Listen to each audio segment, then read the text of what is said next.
Imagine surviving the most destructive weapon ever used on a human city. Imagine the flash, the pressure wave, and imagine the silence that follows the end of everything you knew that morning. Imagine then dragging yourself out of the rubble, nursing your burns, and boarding a train home. And then imagine arriving home. You're safe, you're sound, but only for it to happen again. This is not a hypothetical situation. This is the life of one man, a shipyard engineer from Nagasaki named Tsutomu Yamaguchi, who was present at both, yes, both atomic bombings in August 1945 during World War II. He was first at Hiroshima, and then 3 days later, he was at Nagasaki. He lived to be 93 years old. In his later years, when asked how he had survived both blasts, Yamaguchi had a quiet answer. He said that after two atomic bombs, everything else that follows is a bonus. Today, we're going to tell his story. But to understand it fully, we need to first understand the weapon itself, where it came from, what it was designed to do, and the reasoning, contested to this day, by the way, behind why it was used. Because without that context, Yamaguchi's survival is just a miracle. But with that context, it becomes something much more profound. Hello, I'm your host, James Coulon, and this is Archives and Anchovies, the podcast about whatever it is I want to talk about that week. If you've seen some of my previous videos, you probably have noticed that I did a bunch of AI generation and I had a lot of production, but my podcasts were only 7 to 8 minutes long because it's a lot of work to do all of those AI generated videos, to do a lot of production value. And it really took away from what I was trying to do with this podcast when I started, which was just have a conversation with people about history. That's really what I like to talk about. I can't really get that done in 7 to 10 minutes. I prefer the longer form. So I understand if you need the visual stimulation, that this is probably not going to be the thing that gets you going. If you're listening on an audio podcast, I'm mostly talking about my YouTube subscribers, but in some cases, I am talking about Spotify as well because Spotify does have video. So this podcast going forward is really going to be pretty simple. It's going to be me talking into the camera, talking about things that I like to talk about. It's not perfectly scripted, it's not perfectly done. It's just going to be me chatting. So if that is not your jam, then I totally understand. If it is, I appreciate you giving me a share, giving me a like, maybe make a comment on things that I can do better or things that you might want to see me talk about. But again, this is Archives and Anchovies, and I'm James Coulon, your host. The story of the atomic bomb, it's been talked about quite a bit. This isn't the first podcast to ever talk about it. This isn't the first video that's on it. You can find lots of information. There's been movies about it, right? But it really doesn't begin in the deserts of New Mexico, but it begins in the labs and lecture halls of Europe in the 1930s. In 1938, two German chemists, Otto Hahn and Fritz Strassmann, made a discovery that would basically reshape the world. They bombarded uranium atoms with neutrons and found that the uranium had split, fission as it would be, releasing a staggering amount of energy. Their colleague, Lise Meitner, a Jewish physicist, worked out the theoretical explanation with her nephew, Otto Frisch. The energy released by splitting single uranium nucleus, Meitner calculated, was roughly 200 million electrons. To put that in perspective, a chemical reaction, like burning coal for instance, that only releases a few electron volts per atom. This was something on an entirely different scale. The scientific community immediately understood what this meant. If a chain reaction could be sustained for a long period of time, each split atom releasing neutrons that split more atoms that released more neutrons, the energy released could be almost unimaginable. In 1939, August, Albert Einstein, prompted by fellow physicist Leo Szilard, signed a letter to President Franklin D. Roosevelt warning that Germany might be pursuing a nuclear weapon. The letter urged the United States to do the same and quickly. Roosevelt responded by authorizing what would become the Manhattan Project, the most expensive and secretive scientific undertaking in American history. At its peak, the Manhattan Project employed over 130,000 people across dozens of states. Most of them had no idea actually what they were working on and what they were designing. The primary research and design hub was Los Alamos National Laboratory in New Mexico. They established that in 1943, and it was directed by J. Robert Oppenheimer. a brilliant, complex, and ultimately tortured man who would later describe himself invoking Hindu scripture as death, the destroyer of worlds. The scientific team at Los Alamos was absolutely extraordinary. Enrico Fermi, who had already achieved the world's first sustained nuclear chain reaction under a squash court at the University of Chicago, Niels Bohr, the Danish physicist, Richard Feynman, Hans Bethe, and hundreds of others, many of them European Jews who had fled fascism and now channeled their grief and fear into building the most terrible weapon humanity had ever conceived. There were two designs. The first was a gun-type device using uranium-235, essentially firing one chunk of uranium into another to create supercritical mass. This design was so theoretically reliable that the scientists were confident enough to use it without a full test. They called this one Little Boy. The second design was much more complex, an implosion device using plutonium-239, where conventional explosives would compress a plutonium core to supercritically and simultaneously do that from all sides. This design required testing, and on July 16, 1945, in the New Mexico desert at a site called Trinity, it was detonated. The explosion, it was the equivalent of roughly 21,000 tons of TNT. The test tower was vaporized in an instant. The sand at ground zero fused into a greenish glass, later called trintonite, and a blinding flash was visible 160 miles away. Oppenheimer later recalled his thoughts at that moment. A few people laughed, a few cried, but most were pretty much dead silent. The world had entered a completely new era, and they all knew it. Germany actually had surrendered in May of 1945, but Japan fought on. And by the summer of 1945, Japan was, by virtually every military measure, a completely defeated nation. American submarines had strangled its supply lines, firebombing campaigns led by General Curtis LeMay, that had already killed hundreds of thousands of Japanese civilians and reduced much of Tokyo, Osaka, and Kobe to ash. Japan's Navy was largely at the bottom of the Pacific Ocean after the Battle of Midway. Its Air Force was completely defeated and depleted. Food shortages, they were spreading, and the Soviet Union, which had agreed at Yalta to enter the Pacific War 3 months after Germany's defeat, was about to do exactly that. And yet, Japan's military leadership refused to surrender unconditionally.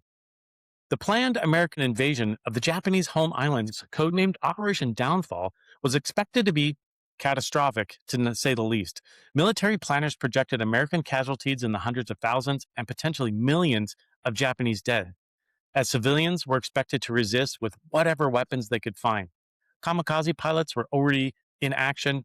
They had attacks on Allied fleet during the Battle of Okinawa.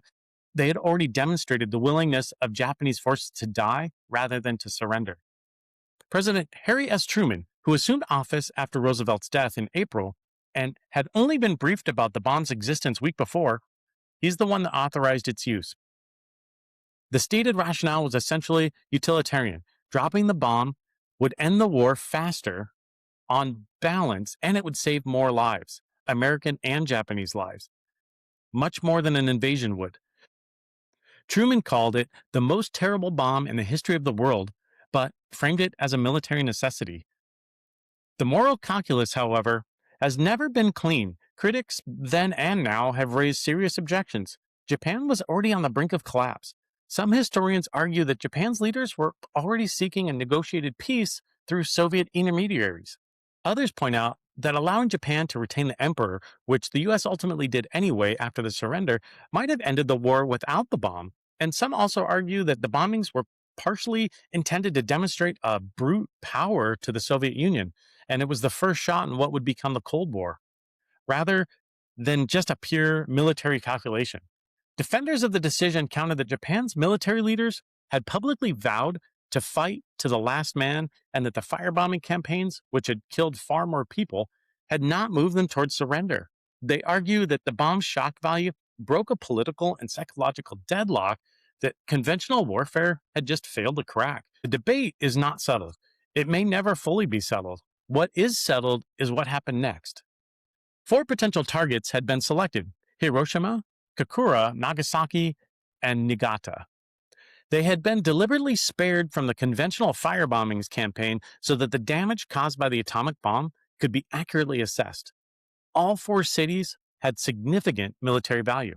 Hiroshima was a major military command center and an embarkation point. Nagasaki had crucial shipbuilding and munitions industries. And on August 6, 1945, at 8:15 in the morning, the Enola Gay, a B-29 bomber piloted by Colonel Paul Tibbets, dropped Little Boy over Hiroshima. The bomb the bomb detonated at approximately 1,900 feet above the city. The fireball reached temperatures of several thousand degrees Celsius. Within a radius of 1 mile, virtually everything was obliterated. The pressure wave flattened buildings for miles. People within a half mile of the hypocenter, they were immediately vaporized. Some left only as shadows burned into stone walls. An estimated 70,000 to 80,000 people died in an instant. By the end of 1945, the death toll from injuries, burns, and radiation sickness would reach somewhere between 90,000 and 166,000. Among the people in Hiroshima that morning was a 29-year-old engineer, Tsutomu Yamaguchi. Tsutomu Yamaguchi was born on March 16, 1916, in Nagasaki, the very city that would become the setting for the second act of his remarkable and terrible story. He graduated from what is now Nagasaki University and went to work for Mitsubishi Heavy Industries, one of Japan's most important industrial conglomerates. He was, by all accounts, a quiet, diligent, thoughtful man. He wasn't a soldier. He wasn't a hero in the conventional sense. He was a draftsman, an engineer. He was a husband, and he was a father. In late May 1945, Yamaguchi was assigned to Hiroshima for a 3-month work trip to help design a new oil tanker from Mitsubishi's shipping division. He worked and he lodged in the city, and on the morning of August 6th, he was actually preparing to leave. His assignment was complete. He was going home to Nagasaki, his wife, Hisako, and their infant son. That morning, he realized he had forgotten his Hanko, a personal identification stamp required for civilians traveling during wartime. He returned to the office to retrieve it. He was walking through a potato field near the Mitsubishi shipyard about 3 kilometers from what would become the bomb's hypocenter when he heard the drone of a single aircraft above. He looked up and saw two small parachutes drifting downward. He later recalled having just enough time to register their existence before the world turned white. In his own words, he described seeing the B-29 pass over the city and drop a small object, and then a great flash in the sky, and I was blown over. He also later described that flash to the Times of London as resembling the lightning of a huge magnesium flare. The explosion, it ruptured both of his eardrums, blinded him in one eye, burned his left side of his body so severely, and stripped much of the skin from his arms and face. He was thrown through the air and landed in a potato patch. When he came to, he told reporters, quote, "I didn't know what had happened. I think I fainted for a while. When I opened my eyes, everything was dark and I couldn't see much. It was like the start of a film at the cinema before the picture had begun, when the blank flames are just flashing up without any sound." What Yamaguchi was describing was the massive column of dust and debris that had been kicked into the sky by the detonation, enough to nearly blot out the entire morning sun. When his vision finally did return, he could see a mushroom cloud of fire in the sky over Hiroshima. The city he had worked in and lived in for 3 months, what he had all known, it was gone. So he dragged himself upright. He was burned, half blind, barely able to hear, and he started walking. In the immediate aftermath of the bombing, there were thousands of people moving through the ruined city in kind of a daze. Some were burned, some were bleeding. Everyone was disoriented, but they were moving. Survivors described them like ghost-like, skin hanging off their arms, walking in silence toward the rivers. Yamaguchi was one of those people. He was stumbling through the devastation, looking for people he may have known. He found two of his colleagues, Akiri Iwanga and Kuniyoshi Sato, who had also survived. Together, they sheltered in an air raid shelter that night. Then the next morning, made their way to the train station. The trains, remarkably, they were still running in some capacity of some sort. And on August 7th, one day after the bombing of Hiroshima, Tsutomu Yamaguchi boarded a train and went home. He went home to Nagasaki. There's something almost impossible to process about what he did next. He arrived home to his wife and his child, wounded and barely coherent, and he went to a doctor for his burns. That seems pretty normal. He was wrapped in bandages, he was exhausted, traumatized, struggling to hear, and struggling to see. He was experiencing what we would now recognize as acute radiation sickness, nausea, weakness, fever. And on August 9th, 1945, 3 days after Hiroshima, he did the unthinkable. He went back to work. Well, Japan was still at war, and Mitsubishi needed its engineers. And Yamaguchi, in the particular way that men of his generation often process trauma, through duty, through routine, and through a simple act of showing up, went to his office in Nagasaki. That morning, he was being briefed by his supervisor on the damage caused by whatever weapon had struck Hiroshima.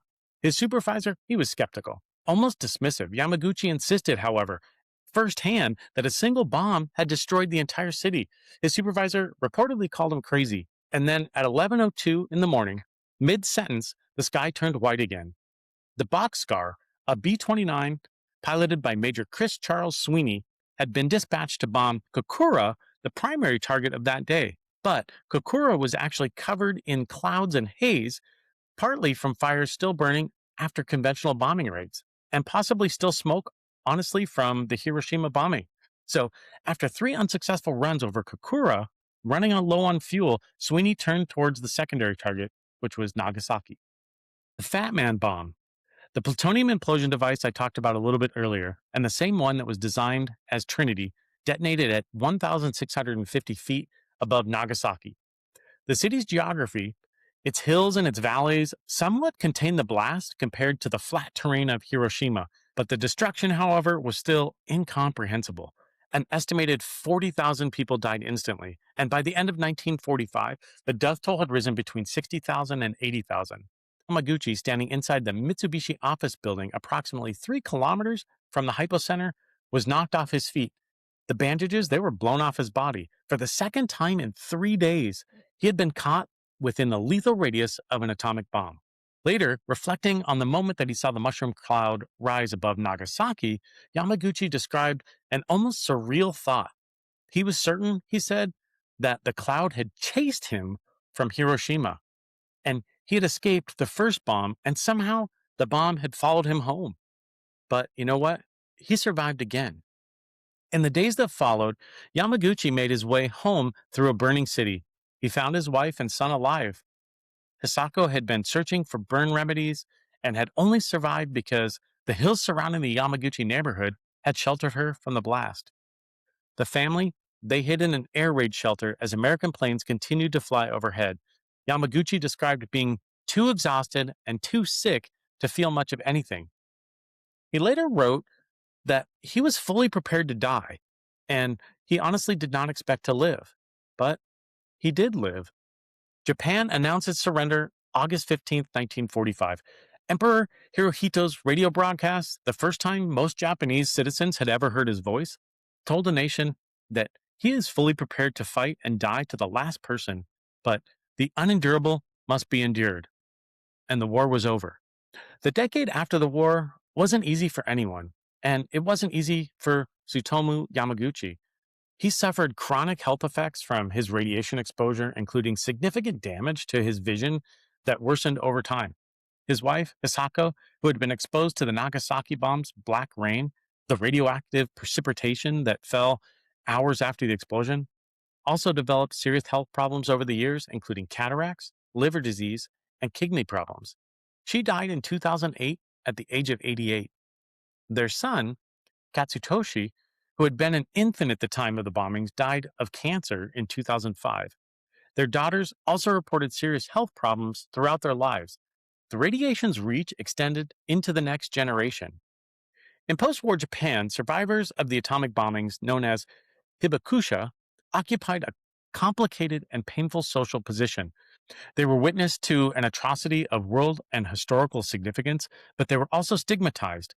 There were fears that radiation sickness was contagious.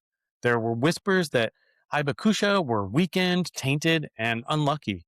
Some had difficult finding employment or marriage partners. The Japanese government was very, very slow to provide any medical support, and American occupation authorities suppressed information about radiation effects for years. For a long time, Yamaguchi said very little publicly about his experience. He served as a translator, if you can believe it, for U.S. occupation forces after the war. And then he returned to Mitsubishi to resume his engineering career and quietly raised his family. He was one of hundreds of people documented to have been present at both bombings, a group called Niju, Hibakusha, or double bomb affected people. But the Japanese government did not officially recognize double survivors as a distinct category for decades. Yamaguchi, he didn't begin speaking widely about his experience until the 80s.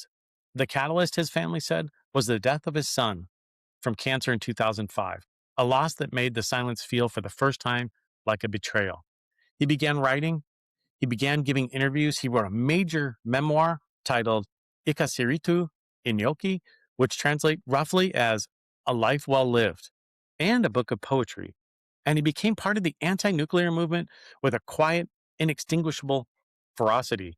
In 2006, at the age of 90, Yamaguchi got his very first passport and flew to New York City to address the United Nations General Assembly. Standing before representatives of the world's governments, many of them nuclear armed states, he spoke about what he had seen in Hiroshima and Nagasaki. He had a message, and he had earned the right to deliver that in person. And I quote, "Having experienced atomic bombings twice and survived," he told the assembly, "it is my destiny to talk about it."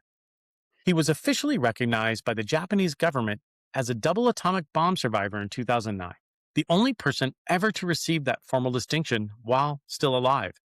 When the recognition was announced, he reflected on what it meant to him. "My double radiation exposure is now an official government record. It can tell the younger generation the horrifying history of the atomic bombings even after I die." When asked in interviews why he hated nuclear weapons with such conviction, he did not reach for political language. He reached for something more personal. "The reason I hate the atomic bomb," he said, "is because of what it does to the dignity of human beings." It is perhaps the most precise sentence ever spoken about nuclear warfare. Not about megatons or body counts or geopolitical deterrence, but about dignity, about what it means to be reduced to a shadow on a wall. Just think about that. And when asked about the world's continued stockpiling of nuclear weapons, the ongoing arms race, and the warheads still sitting in their silos, he expressed something close to just disbelief. "I can't understand why the world cannot understand the agony of the nuclear bomb," he said to The Independent. "How can they keep developing these weapons?" On his 91st birthday, when asked about the state of nuclear power and nuclear weapons in the world, he was more blunt than ever. At this point, he was 91, didn't have much to lose. The bottom line is, there shouldn't be nuclear in our world. Yamaguchi, he died January 4th, 2010, at the age of 93. The cause of death was stomach cancer.